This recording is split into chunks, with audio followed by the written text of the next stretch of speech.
Good evening and welcome to the CASAA update for the week of 11/9/2015. Hi Alex, how are you this evening? Good. How are you doing? I'm good.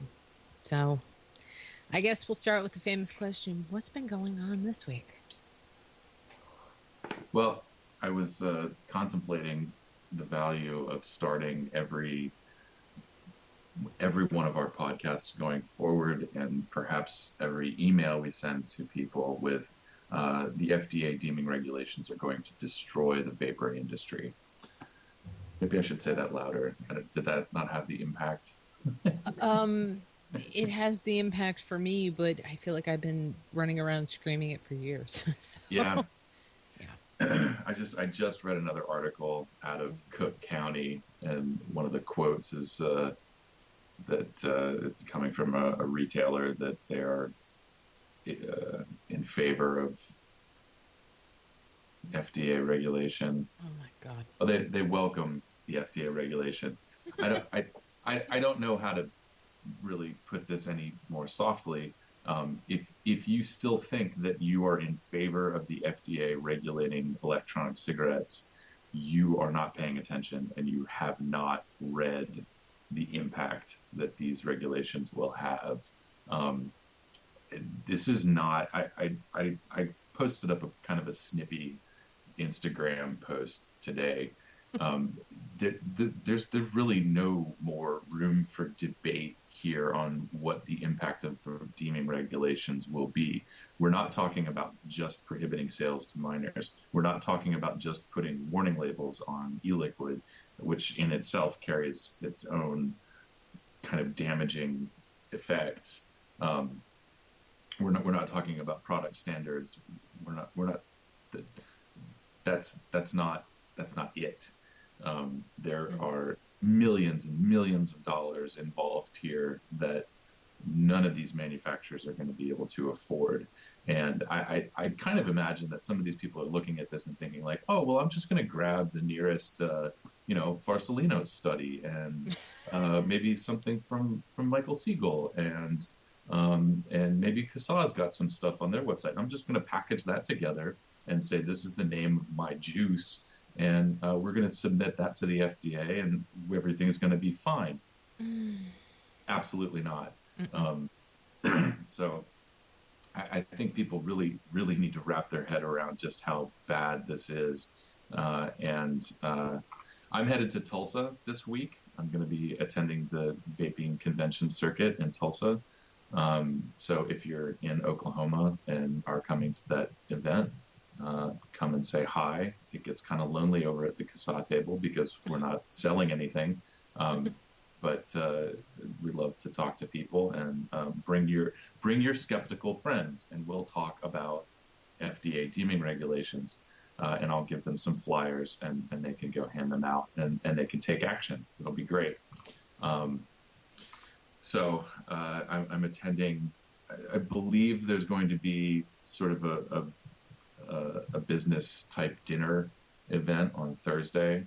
I don't have any of the details, but one of the things that we try to do when we go to these things is actually talk to the vendors and get them to understand just how bad this is going to be.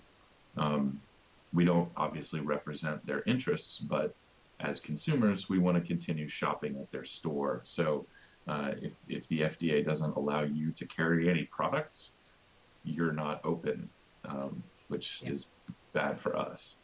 Mm-hmm. So that's my opening rant. The FDA deeming regulations are real. You need to be paying attention and taking action. And no, you don't support them. I'm not That was dictating. a rant. Yeah. That Okay. was a rant. That was a very calm rant. Maybe that's me ranting. I don't know. Alex, you need lessons, sweetie. I'm That's pretty even keel. I mean, maybe I should get more emotional. I don't know. uh, I don't know how much more you can emotionally appeal to people. This is a logic and reason thing now. I mean, I'm not saying go full Spock on people, but maybe they'll grasp that. Yeah. One thing to point out to people that we haven't, I guess it was last year, one of the, I was watching something else with Cynthia Cabrera from Cefata. And she made a point, and a lot of other people are going to be making this point going forward. And this has to do with OMB, OIRA. What the Office of Management and Budget is looking at while they are reviewing the deeming regulations is primarily the economic impact that this rule will have on the country. And so one of the things that I think consumers should think about, and this is something that we had people do last year, but we have a lot of new people involved, and they may not have participated in this call to action. I'll have to. I did research this before I came on. I should go back and look at our list. You can, if you're interested, you can go back through our FDA calls to action. It'll take a little bit of hunting because our website is a little bit changed around right now. But one of the things that we released last year was talking about the variety of products that you have. I mean, just look around your space and see, how many different brands, how many different flavors, how many different nicotine strengths, how many different devices. These are all, every single one of those different products that you have on your table is going to have to go through FDA's premarket approval application process.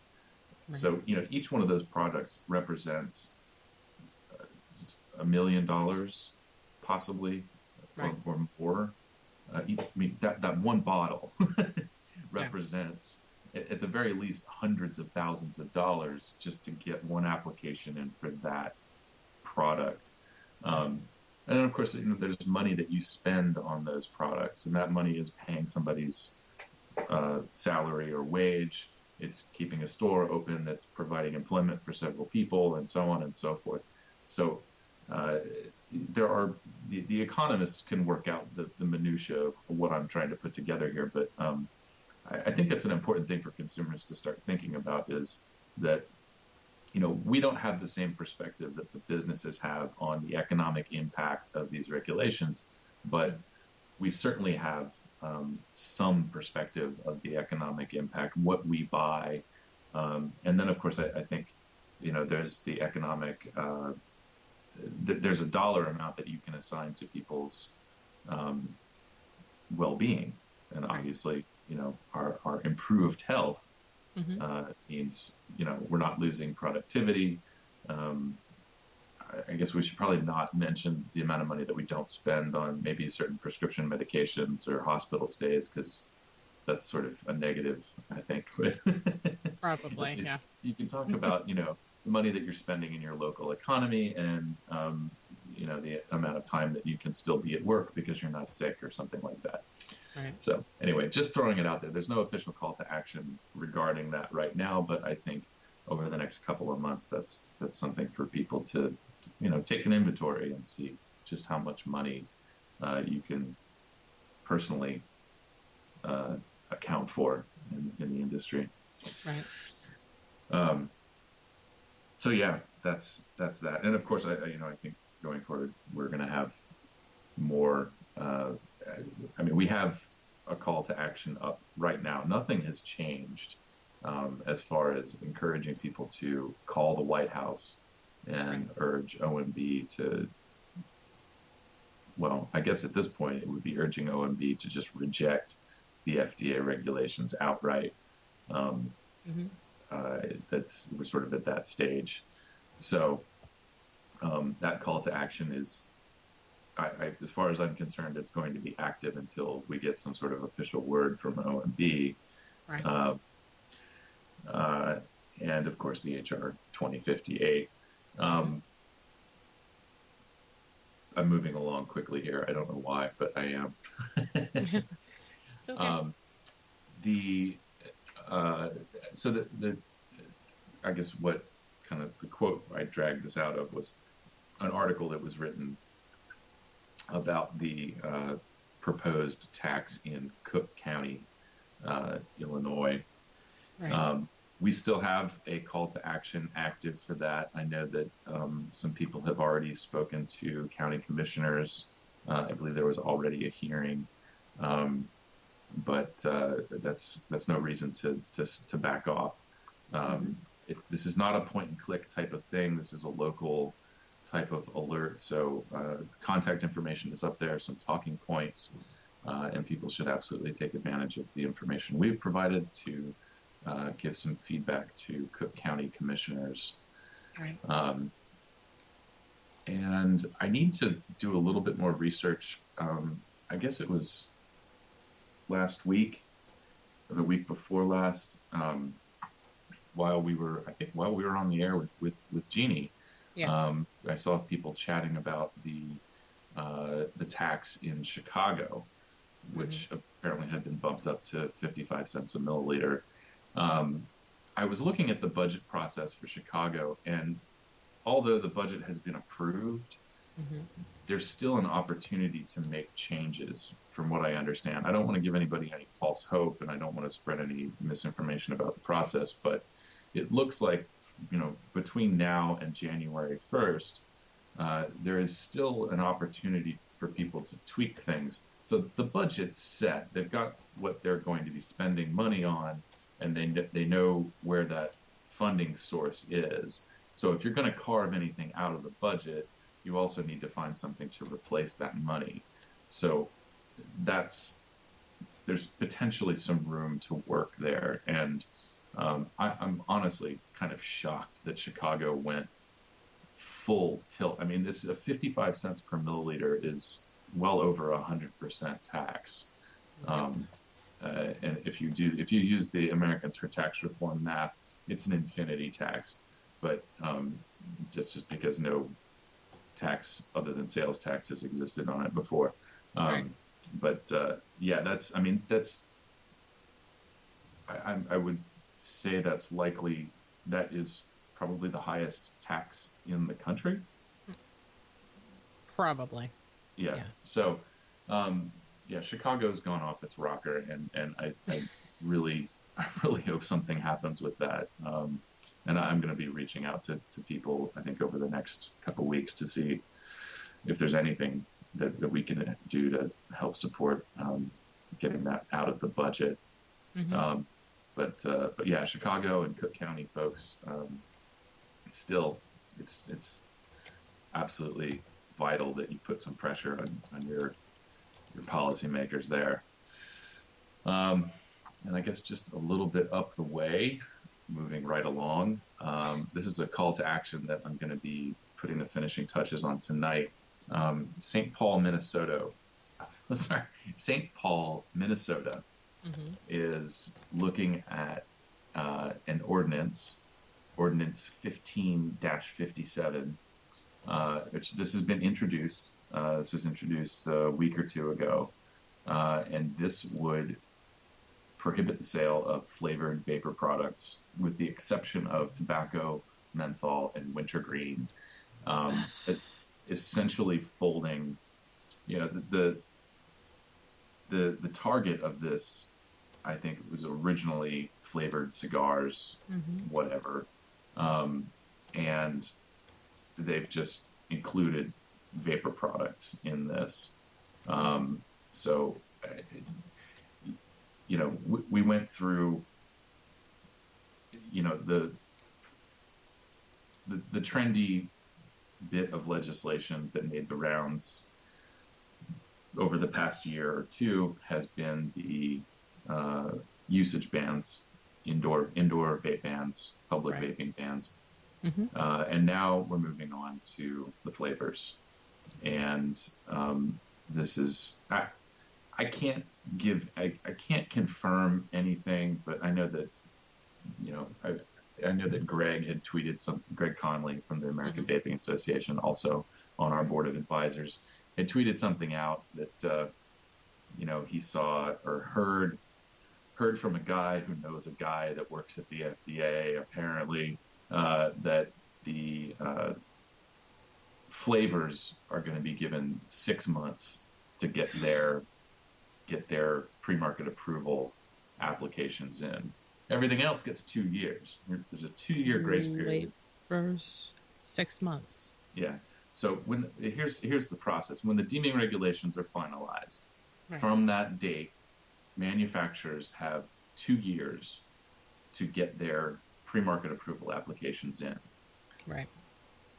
Meaning, if your product wasn't on the market in February 15th, 2007, by that date, you have to submit a pre-market approval application. I don't know how to use smaller words to describe that other than, you're screwed. Yeah. No, that's what we were talking about at the beginning. Yeah, no, it makes sense though. I mean, because I know Bill Godshall and I know that Cynthia Cabrera have both done different workups on what it would cost per man hour to do this, and I think the last number I saw that was even low was going to be like $2 million per product. Yeah, that's frightening. Yeah, and that's not a guarantee. That $2 million buys you a bunch of paper and some stamps. That doesn't buy you approval. That's just you get your application in, and while the FDA reviews your application, your stuff can stay on the market. But give it another year, and they can come back and say denied. And if you make any changes to your product in that time, guess what? You get to do it all over again. There's $2 million more. So, yes. Yeah. So yeah, the rumor that I personally, I don't think I have much of a problem with spreading this, because people are still, I think, willfully in the dark about the impact these regulations are going to have. So let's stoke up the fire a little bit.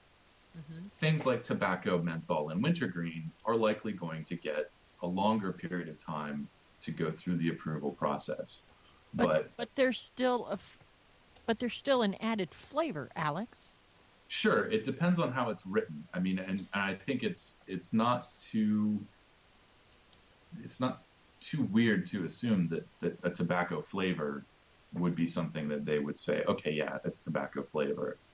But if you're going to talk about, gummy bear and cherry crush and whatever other sensationalized cherry limeade, whatever they like to talk about,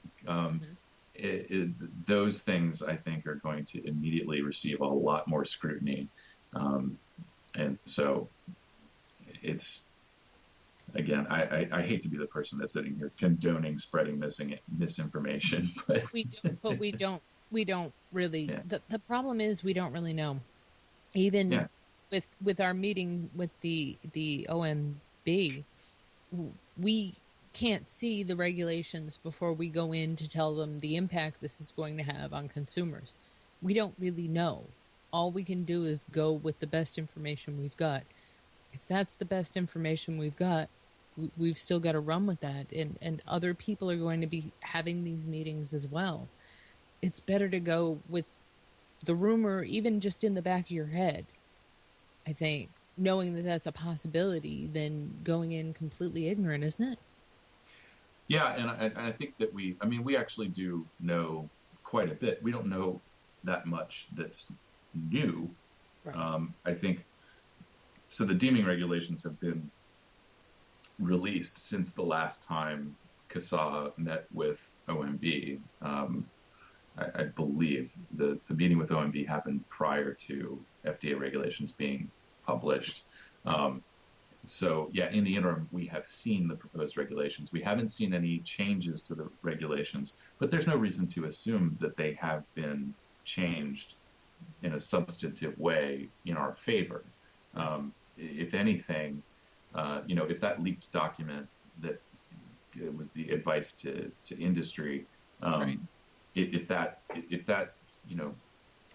demonstrates anything, it's that they've just sort of defined things a little bit more. They haven't done anything to mitigate the impact to the industry or consumers. They've just used better words, I guess. I have a question. I'm not trying to muddy the waters or anything, but didn't the FDA release a statement that no draft guidance or anything has been released to any? No, they didn't really say that, I don't believe. But go ahead, Alex. Yeah, I think it's more along the lines of they didn't authorize anything to be released, and I don't think they're going to confirm that what was released came out of their office. And of course, the FDA's statement that the press release was followed shortly by, I think, at least one congressperson coming out and saying that they wanted to launch an investigation about the leak. Yeah. Which sounds just incredibly worthwhile. Sorry. So yeah, I mean, regardless, I just kind of using that as an example, I think of what, those missing bits of information that we have, I think are just more refined definitions. It's sort of more writing. It's not necessarily that they've considered any of the input that any of us have presented. Yeah. So and regardless, this is the reason why HR 2058 is so important. Mitch Zeller has stated publicly many times that they are going to follow the letter of the law. And as far as the Center for Tobacco Products sees it, the letter of the law means if your product wasn't on the market prior to February 15th, 2007, you're going to have to go through the pre-market approval process. Yep. So that one point alone, that's really, I think, what makes this so disastrous. The whole thing is disastrous. If this requires an act of Congress to change it, because an act of Congress is what made this possible in the first place. There's also, there's the lawsuit route, which is inevitable. I think it's safe to say that there are, a few people out there with their finger on the button. Again, I'm not trained as a lawyer. I can't really speak to, how that process works or what the outcome would be. But, things that Congress can't get together and decide sometimes are decided in the courts. So yeah. That's also an alternative. But, and I want to say this with all sincerity and strongness, none of that's a guarantee, and none of that is a reason that anybody should relax. Don't just vape on, man. Pick up the phone and call your representative and send an email yeah. Engage with your Congress people. They forget that they represent you. They represent your interests. You are the ones that hired them. You put them in office. They're supposed to represent your interests. Make them do it. Step up and tell them. Make them do it. And feel free to use that talking point of, how much you shop at your friendly neighborhood vapor store and how much money you spend there. And bring a shop owner with you if you want. It's, if dollar signs are what make these people perk up their ears and listen, then don't be bashful about bringing that point with you to a meeting. Oh yeah, dollar signs and votes. It's kind of it almost seems like a numbers game. Make sure you appeal to the banker in them, I guess. But yeah, don't give up. Don't give up. So that's that. I do want to bring something up that we haven't released a call to action on this because, frankly, I think Utah Vapers have put together a pretty solid thing here. And I honestly haven't devoted enough time to trying to improve or offer anything different. But if you are a Utah resident, or somebody who does business with Utah, please take a moment and check out Utah Smokefree Association. Actually, this is the front page of their website. This is worth reminding. I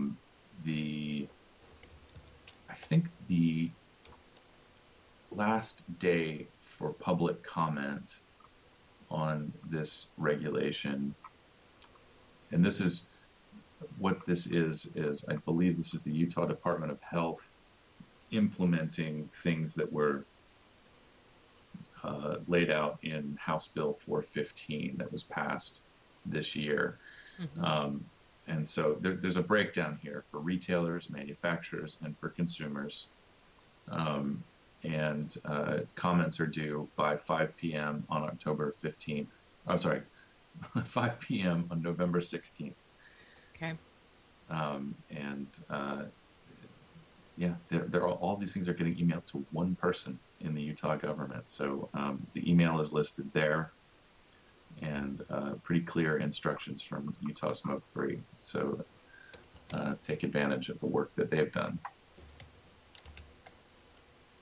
Yeah, no, it's good, actually. And it really is impressive what happens when you have people in each state who are really plugged into what's going on in their territory. The kind of work that they can pull together. Yeah. Yeah. And these guys, these guys honestly have, I caught some criticism from somebody in our Facebook page. I'm not going to give in. I'm not going to put this person on blast or anything. It's a fair point. I just think that some people misunderstand the role that we take as an organization. And of course, with the amount of work that we had on our plate this year, there are some things that fell through the cracks. And there were some things that we, weren't able to follow up on. But when we have somebody who is actually on the ground in a state that is, developing relationships with lawmakers and has a network of people there, most of the time, what we're going to end up doing is just rebroadcasting the stuff that you've put together and trying to reach people in our email database that may not be plugged into what you're doing. And, to be honest, as long as everybody's kind of talking about the same thing, I don't necessarily think that it may or may not do anybody any favors for us to maybe try to step in and take the reins on something. That's not our role. So I just, anybody in any of these state associations that did work this year to, protect consumer access to vapor products in your state, just know that we fully appreciate your efforts, and we're here to support in most cases. And I am a rather accessible person. I am on Facebook. I'm on Twitter. My email is aclark@casaa.org. I can be reached through board@casaa.org. When those emails from those are not being buried by Chinese spam and other weird emails that we get, I will make it a point to respond. As long as I can understand what you've written, I will try to respond if it's a legislative issue. So again, going into next year is, I try not to think about it too much, but and Julie's even said, 2016 is going to be just as bad, if not worse, than 2015. So yeah, it is. Everybody, the FDA Deeming regulations are horrible, and the likelihood of them being finalized and introduced, probably spring of 2016 is pretty high. That's a good chance, but there's still going to be a gap between when those regulations are finalized and when the FDA starts enforcing them. So there's a 2-year gap there where states are still going to be able to make the argument that the FDA doesn't regulate these products. We need to step in and do all kinds of crazy stuff. Yep. And of course, even after FDA regulation, taxes and states doing things like regulating flavors, that's still an option. It's still on the table. All of the bad policy that we saw this year, the states can still do all of that stuff. FDA regulations are not. So, just I guess a polite reminder, if you will, any place that we can help for folks at the state level, please reach out to us, and we'll do what we can. Jeannie even I can't even rant properly. I am a very even-keeled person to work with and very receptive. So Alex is very calm. He's very calm with the amount of stuff he's dealing with. Nice guy, Alex. You really are, and you work tirelessly. But honey, you don't bitch well. It might be a woman thing. It might be like a genetically predisposed thing that women are just able to do. I don't know. But yeah, no.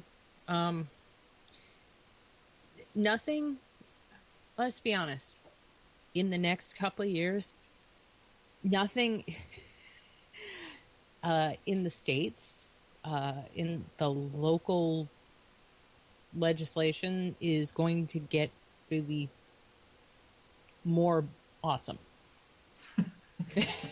It's just not. It's not going to get better. So yeah, we're just warming up here. Yeah, that's it. We're just getting started. Yep. So on that note, please, we should probably wrap this up before Julie puts a hit out on us. On that note, please support HR 2058. Tell your friends, tell your vape shop owners. There's a flyer that they can print out and post up in their window. There's bit.ly links, there's QR codes, there's all kinds of stuff that people can use and spread around. Instagram pictures. I saw somebody hung up one of our flyers in like a barbecue joint. That's awesome. Exactly. It's good. So yeah, just taking the random bulletin boards and, in laundromats and stuff. It's a great idea. Exactly. There's community bulletin boards all over the place. Print a couple off, hang them up. That's your 2 minutes of activism for the month, and you'll have done more good than you know. Yep. Okay. If you've not already joined CASAA, please do so at CASAA.org. We are CASAA Media on Instagram and Twitter and Google+. So come on down and join us and see what we're doing and help us help you to stop the forward march of bad regulations. Perfect. It's good. Thank you so much for everything you do for us, Alex, and we'll see you next week. Awesome. Thank you. Thanks. Night. Night.